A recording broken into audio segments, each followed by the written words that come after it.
Now for Foley, I like to start with footsteps. This will help us sync a lot of our movement sounds later on, such as the cloths and the equipment rattles.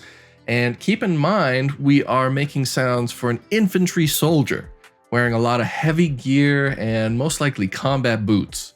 Unless this character is using some sort of freaky Call of Duty skin. We'll also want to note that during the clip, the player moves from a concrete or stone flooring up onto wooden stairs and a wooden floor on the second floor of the building. So we will need two different types of materials for the footsteps overall.